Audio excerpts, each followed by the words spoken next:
Assalamualaikum warahmatullahi wabarakatuh. Terima kasih atas kesempatannya. Di sini kelompok 4 akan mempresentasikan tentang strategi monitoring.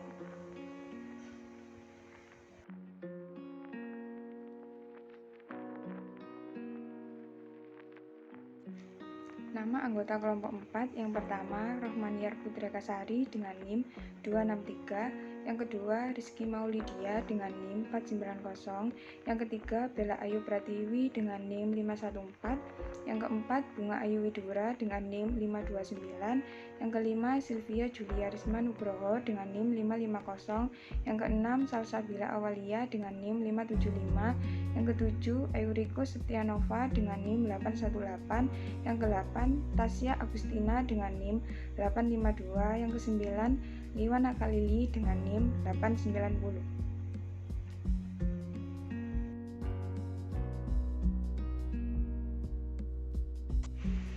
Di sini saya akan menjelaskan tentang the strategi evaluation process, kriteria, and method. Proses manajemen strategis menghasilkan keputusan yang dapat memiliki konsekuensi jangka panjang yang signifikan, yang sangat diperlukan untuk semua ukuran dan jenis organisasi. Evaluasi strategi harus memulai pertanyaan manajerial tentang harapan dan asumsi. Harus memicu tinjauan tujuan dan nilai. Kegiatan evaluasi strategi harus dilakukan secara terus-menerus dan akhir dari periode waktu tertentu atau setelah masalah terjadi. Proses manajemen strategis mencakup 3 aktivitas dasar. Yang pertama, memeriksa basis yang mendasari strategi perusahaan. Yang kedua, membandingkan hasil yang diharapkan dengan hasil yang sebenarnya. Yang ketiga, mengambil tindakan korektif untuk memastikan bahwa kinerja sesuai dengan rencana.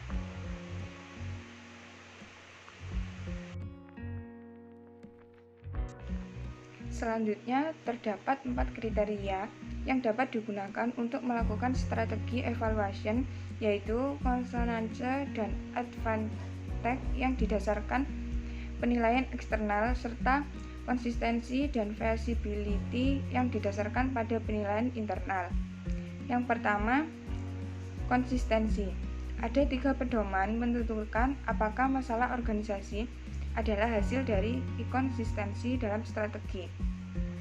Yang pertama, jika masalah manajerial terus berlanjut meskipun ada perubahan personel dan jika mereka cenderung berbasis masalah, maka strategi mungkin tidak konsisten. Yang kedua, jika keberhasilan untuk satu departemen organisasi diartikan sebagai kegagalan untuk departemen lain, maka strategi mungkin tidak konsisten.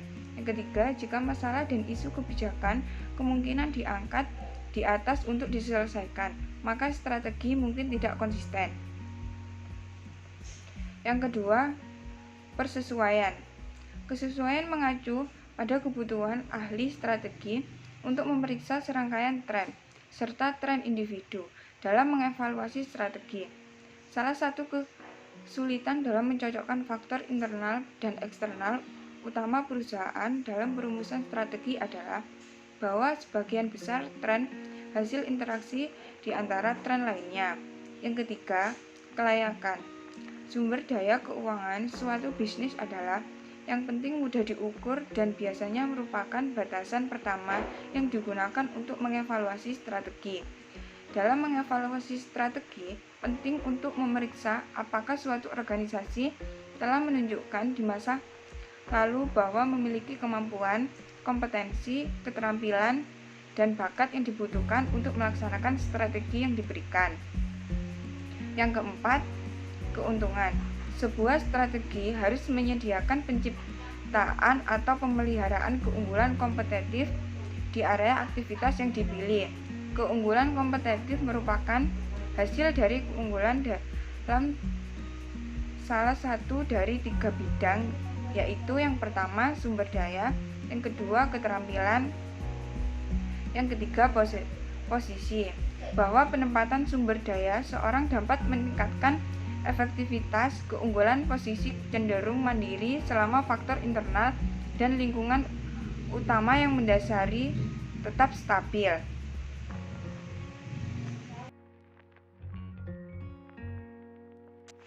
Selanjutnya, ada alasan lain mengapa evaluasi strategi lebih sulit saat ini, termasuk tren.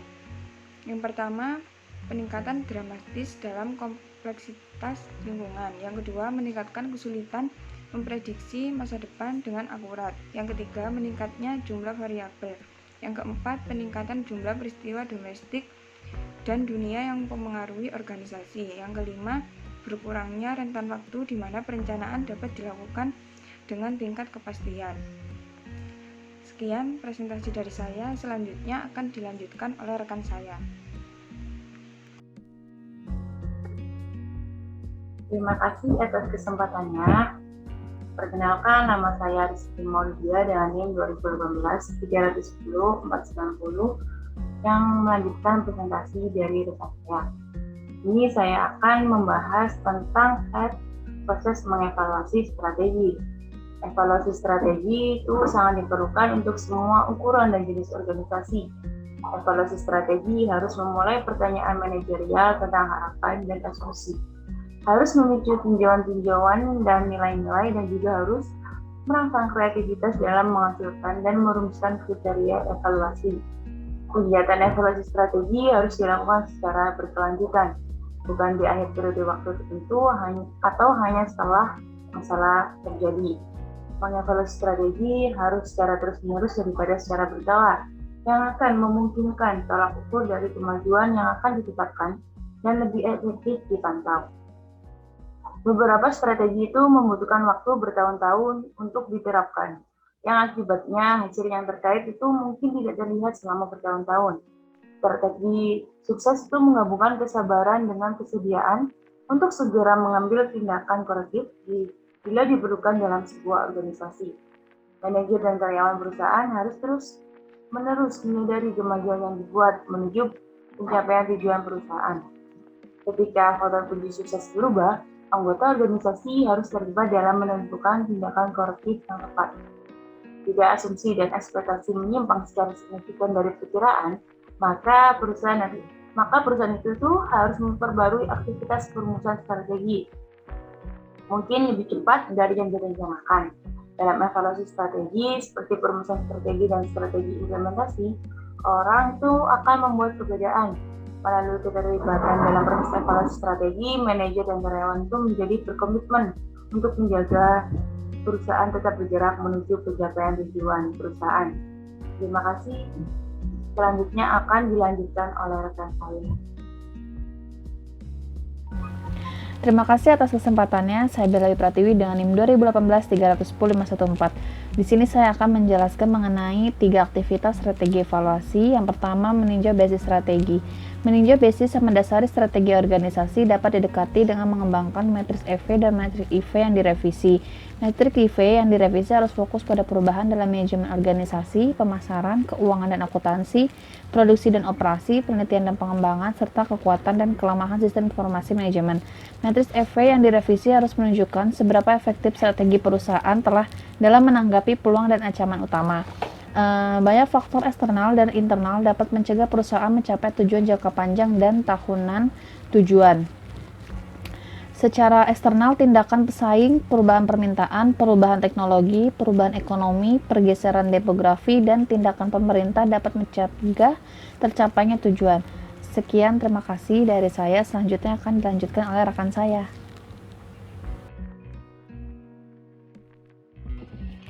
Baik, terima kasih atas kesempatannya. Nama saya Bunga dengan NIM 2018-310529. Di sini saya akan melanjutkan presentasi dari rekan saya, yaitu strategi evaluasi yang kedua, mengukur kinerja organisasi. Yang mana dalam kegiatan evaluasi ini yaitu membandingkan hasil yang diharapkan dengan hasil aktual, kemudian menyelidiki penyimpangan dari rencana, mengevaluasi kinerja individu, serta memeriksa kemajuan yang dibuat untuk mencapai tujuan, baik tujuan jangka pendek maupun tujuan jangka panjang. Ada beberapa faktor yang mengakibatkan kemajuan tidak maksimal dalam mencapai tujuan suatu organisasi, seperti kebijakan yang tidak relevan, perubahan ekonomi yang tidak terduga, pemasok atau distributor yang tidak dapat diandalkan, atau bahkan strategi yang tidak efektif. Kemudian, strategi evaluasi yang terakhir yaitu mengambil tindakan korektif, yang mana kegiatan evaluasi ini mencakup mengubah struktur organisasi, mengganti satu atau lebih individu yang memiliki peran penting dalam perusahaan, kemudian mengubah atau menghapus divisi, serta merevisi visi bisnis. Perubahan lain dapat mencakup menetapkan atau merevisi tujuan suatu organisasi, merancang kebijakan baru, menerbitkan saham untuk meningkatkan modal, menambahkan tenaga penjualan tambahan, mengalokasikan sumber daya secara berbeda, atau mengembangkan insentif kinerja baru. Tindakan korektif ini harus menempatkan organisasi pada posisi yang lebih baik untuk memanfaatkan kekuatan internal, untuk mengambil keuntungan dari peluang eksternal, untuk menghindari serta mengurangi ancaman eksternal, dan untuk memperbaiki kelemahan internal. Terima kasih, selanjutnya akan dijelaskan oleh rekan saya.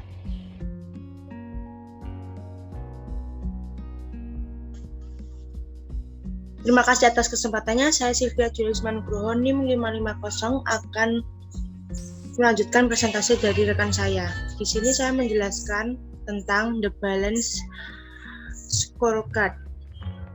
Di sini itu the balance scorecard ini itu sebagai alat untuk mengelola dan mengevaluasi strategi.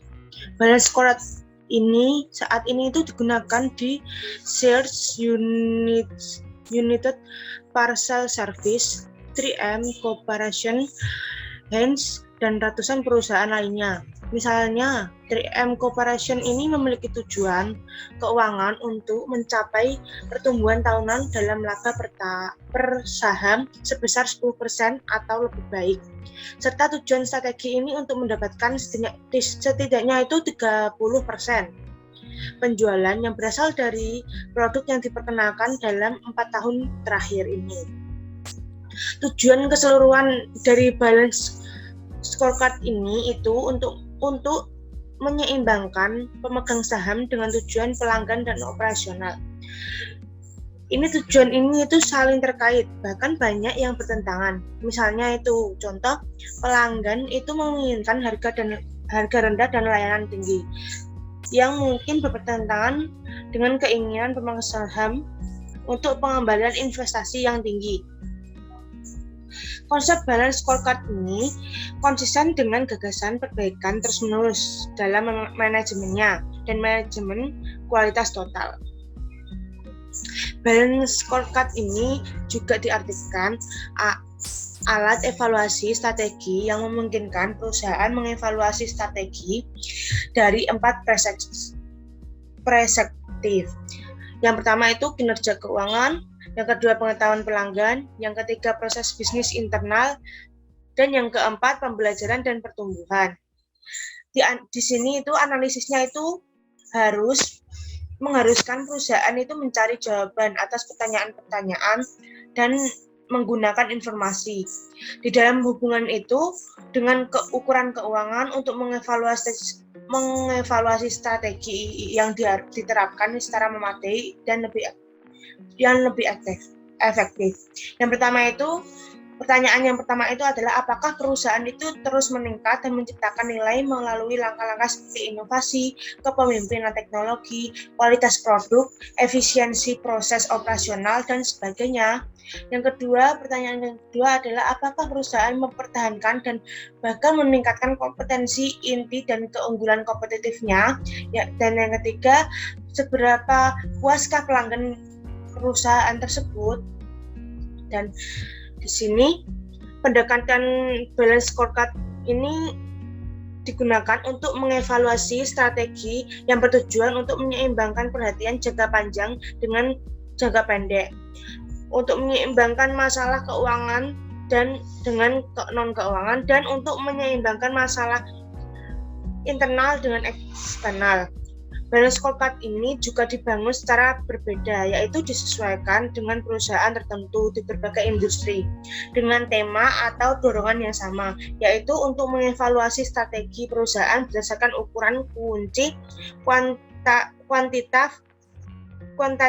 kuantitatif dan kualitatif. Balance Scorecard Institute ini memiliki program sertifikat yang mencakup 2 tingkat sertifikat, Balance Scorecard Master Profesional dan Balance Scorecard Profesional. Keduanya ini ditawarkan bekerjasama dengan George Washington University dan dapat dicapai melalui partisipasi lokalnya publik di situs web program. Terima kasih, akan dilanjutkan oleh rekan saya. Terima kasih atas kesempatannya. Perkenalkan, saya Salsabila Walia NIM 2018-310575. Di sini saya akan mempresentasikan tentang sumber informasi evaluasi strategi yang dipubliskan. Sejumlah publikasi sangat membantu dalam mengevaluasi strategi perusahaan. Misalnya seperti Fortune setiap tahun mengidentifikasi dan mengevaluasi Fortune 1000 atau produsen terbesar. Dan Fortune 50 seperti pengecer yang terbesar, perusahaan transformasi, utilitas bank, perusahaan asuransi, dan perusahaan keuangan. Fortune ini memberikan peringkat yang berkinerja terbaik dan terburuk pada berbagai faktor, seperti laba atas investasi, volume penjualan, dan profitabilitas.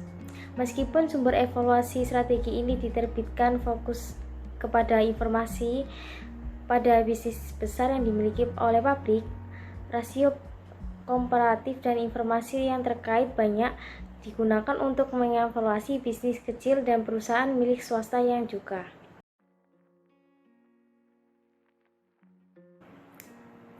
Selanjutnya ada karakteristik sistem evaluasi strategi yang efektif. Proses evaluasi strategi yang ini harus menunjukkan beberapa karakteristik agar efektif. Yang pertama, kegiatan evaluasi strategi harus ekonomi. Terlalu banyak informasi ini bisa sama atau buruknya dengan terlalu sedikit informasi, dan terlalu banyak kontrol bisa lebih berbahaya daripada kebaikan.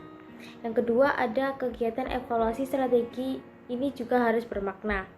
Mereka harus secara khusus berhubungan dengan tujuan perusahaan. Mereka harus menyediakan manajer dengan informasi yang berguna tentang tugas-tugasnya, di mana mereka mengendalikan dan itu berpengaruh. Yang ketiga, ada kegiatan evaluasi harus menyediakan informasi yang tepat waktu. Pada kesempatan ini, ada beberapa daerah yang manajernya itu mungkin memerlukan informasi setiap harinya atau bahkan terus-menerus. Proses evaluasi ini harus dirancang untuk memberikan gambaran yang benar tentang apa yang terjadi.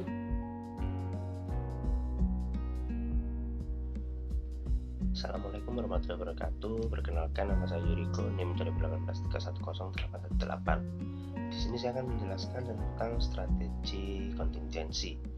Untuk rencana kontingensi ini biasanya didefinisikan sebagai ancaman. Kalau ancaman sih lebih ke rencana alternatif yang dapat diberlakukan jika kondisi tertentu atau peristiwa ini tidak terjadi seperti yang diharapkan. Karena rencana-rencana ini biasanya bersifat dadakan atau darurat seperti itu.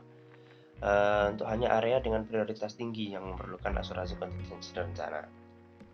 Ahli strategi tidak dapat dan tidak boleh untuk mencoba untuk mencakup semua basis dan merencanakan semua kemungkinan yang mungkin terjadi. Tapi bagaimanapun juga, rencana darurat itu harus dilaksanakan secepat mungkin dan sesederhana mungkin. Lalu ada beberapa rencana kontingensi yang umumnya ditetapkan oleh perusahaan.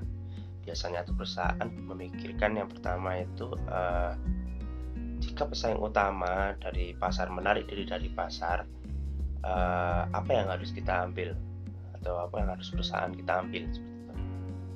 Lalu yang kedua adalah jika tujuan penjualan kita tidak mencapai maksimal, tidak mencapai target, tindakan apa yang harus kita ambil dan perusahaan kita ambil untuk menghindari kerugian. Lalu yang ketiga adalah jika permintaan produk kita melebihi daripada rencana atau melebihi dengan target kita, gitu, tindakan apa yang harus diambil perusahaan untuk memenuhi permintaan yang lebih tinggi daripada yang kita harapkan. Yang keempat, bagaimana jika terjadi bencana seperti terjadinya gempa bumi atau terjadinya angin topan ataupun kebakaran ataupun ya segala macam bencana alam yang terjadi dari situ menyebabkan pabrik nyambruk atau apa itu, perusahaan kita harus ngapain seperti itu. Itu telah salah satu dari sekian banyak pertanyaan dari perusahaan dalam menjalankan perusahaannya. Lalu di sini kita bisa melihat di slide selanjutnya nanti ada beberapa perencanaan kontingensi atau manfaatnya seperti itu. Baiklah, kita langsung lanjut aja ke slide selanjutnya.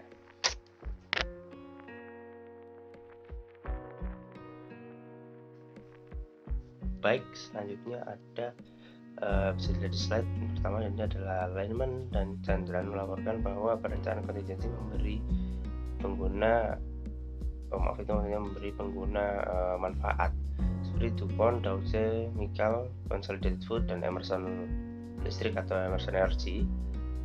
Tiga manfaat utamanya adalah yang pertama, memungkinkan waktu respon pada perubahan. Memungkinkan waktu respon pada perubahan maksudnya mempercepat respon kita terhadap perubahan yang terjadi di perusahaan. Contohnya seperti hal-hal yang tidak terduga tadi. Yang kedua adalah mencegah kepanikan di dalam krisis. Mencegah kepanikan di dalam krisis ini sangatlah penting. Kenapa? Jika saat perusahaan menghadapi bencana-bencana tidak kita duga atau bencana-bencana yang sifatnya mendadak, itu bisa membantu kita dalam memecahkan masalah dengan cara yang tidak terlalu terburu-buru gitu. Lalu yang ketiga adalah membuat manajer lebih mudah beradaptasi dengan mendorong mereka untuk menghargai betapa bervariasinya masa depan. Yaitu untuk membuat manajer ini menghargai di masa depan ini bakal banyak masalah yang terjadi dari yang kita perkirakan sampai tidak kita perkirakan seperti itu. Baiklah, lanjut ke slide selanjutnya.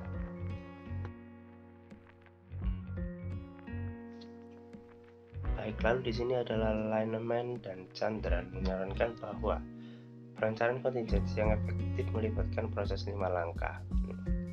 Yang pertama adalah identifikasi peristiwa baik dan buruk yang dapat membahayakan strategi. Identifikasi ini sangat perlu karena sebelum kita menentukan strategi apa yang kita lakukan pada permasalahan itu, kita harus mengidentifikasi masalah ini masalah seperti apa sih, tipenya seperti apa sih, membahayakan enggak sih, seperti itu.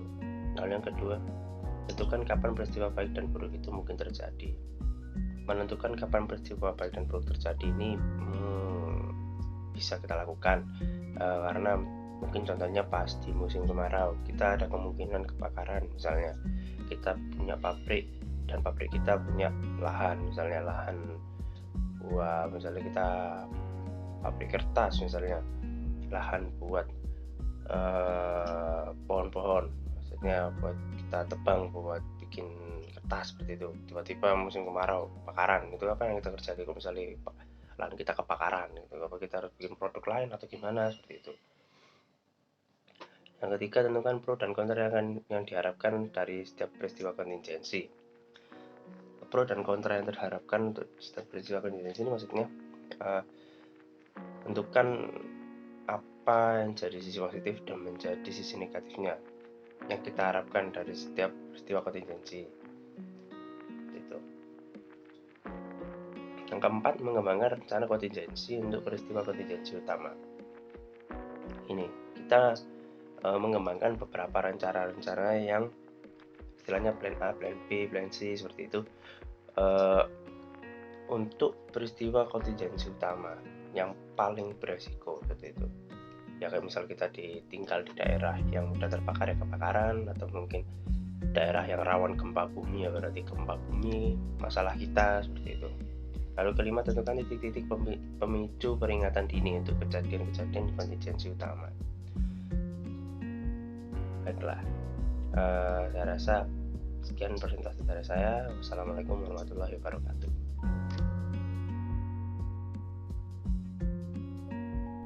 Terima kasih atas kesempatannya. Perkenalkan, nama saya Tasya Agustina dengan NIM 852. Di slide ini saya akan menjelaskan tentang 21st Century Challenge in Strategic Management. Ada 3 tantangan atau keputusan khusus yang dihadapi semua ahli strategi saat ini, yaitu yang pertama, memutuskan apakah proses harus lebih merupakan seni atau sains. Yang kedua, memutuskan apakah strategi harus terlihat atau tersembunyi dari pemangku kepentingan. Dan yang ketiga, memutuskan apakah proses harus menjadi lebih top down atau bottom up di perusahaan mereka. Slide selanjutnya yaitu The Art of Science Issue. Buku ini konsisten dengan sebagian besar literatur strategi dalam menganjurkan bahwa manajemen strategis dipandang lebih sebagai ilmu daripada seni. Perspektif ini berpendapat bahwa perusahaan perlu secara sistematis menilai lingkungan eksternal dan internal mereka, melakukan penelitian secara hati-hati, mengevaluasi pro dan kontra dari berbagai alternatif, melakukan analisis, dan kemudian memutuskan tindakan tertentu. Yang kedua ada The Visible or Hidden Issue. Ada 4 alasan untuk sepenuhnya terbuka dengan proses strategi dan keputusan yang dihasilkan adalah sebagai berikut. Yang pertama, ada manajer, karyawan, dan pemangku kepentingan lainnya dapat dengan mudah berkontribusi pada proses tersebut. Mereka sering memiliki ide-ide yang sangat bagus, kerahasiaan akan melupakan banyak ide bagus. Yang kedua, ada investor, kreditur, dan pemangku kepentingan lainnya memiliki dasar yang lebih besar untuk mendukung perusahaan ketika mereka tahu apa yang dilakukan perusahaan dan kemana arah perusahaan. Yang ketiga, ada visibilitas, mempromosikan demokrasi, sedangkan kerahasiaan mempromosikan autokrasi. Yang keempat, partisipasi dan keterbukaan meningkatkan pemahaman, komitmen, dan komunikasi di dalam perusahaan. Terima kasih.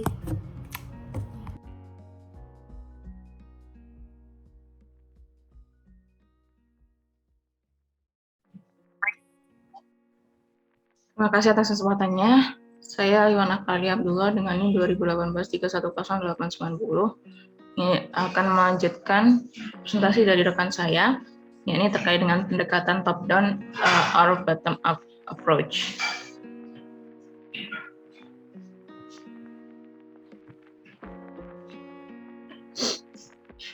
Pendekatan top down bagi top down dan bottom up itu terdapat beberapa mengenai 2 hal tersebut, yaitu yang pertama, top down, para pengikut top down atau para orang-orang yang lebih memilih top down approach itu menganggap bahwasanya para eksekutif adalah satu-satunya orang di dalam perusahaan yang satu-satunya memiliki pengalaman kolektif, kecerdasan, dan juga tanggung jawab untuk membuat keputusan strategi. Dan sebaliknya, pada pendekatan bottom up berpendapat bahwasanya manajer dan juga karyawan tingkat bawah dan juga menengah yang akan menerapkan strategi dengan terlibat secara aktif dalam proses perumusan strategi untuk memastikan dukungan dan juga komitmen mereka. Nah, penelitian strategi terbaru yang lebih menonjol kepada pendekatan bottom up itu menekankan perlunya perusahaan untuk mengandalkan persepsi manajer puncak. Dan juga mereka dalam perencanaan strategi, ahli strategi harus mencapai keseimbangan kerja dari 2 pendekatan dengan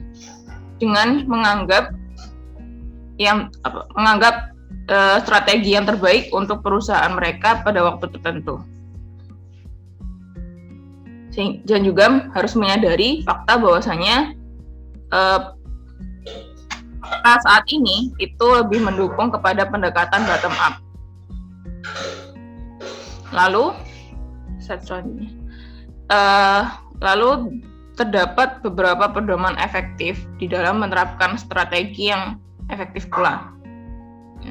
Yang pertama yaitu understandable, yaitu mudah dipahami. Penyampaian strategi itu harus menggunakan kata-kata atau penyampaian yang mudah dipahami oleh karyawan, sehingga karyawan akan menangkap dengan jelas. Nah, itu juga berkaitan dengan poin kedua, sehingga penyampaian harus jelas.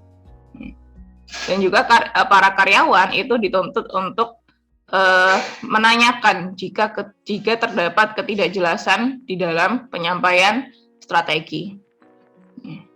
Lalu yang ketiga yaitu terorganisir. Dengan makna suatu strategi itu harus terencana dan juga harus dalam bentuk tim. Jadi terorganisir itu maknanya suatu strategi itu harus dilakukan secara berkelompok atau bahkan bersama-sama, ya, antar satu anggota dengan anggota yang lain, jadi saling berkaitan.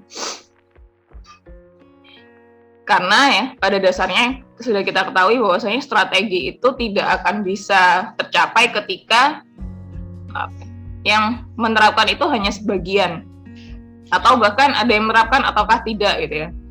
Yang satunya menerapkan atau yang satunya tidak gitu. Itu tidak akan tercapai suatu strategi. Lalu yang selanjutnya adalah tidak dimonopoli, dengan makna bahwasanya suatu strategi itu tidak dikuasai oleh pihak tertentu. Jadi seluruh anggota perusahaan harus memiliki andil di dalam penerapan strategi perusahaan. Sekian dari saya. Terima kasih.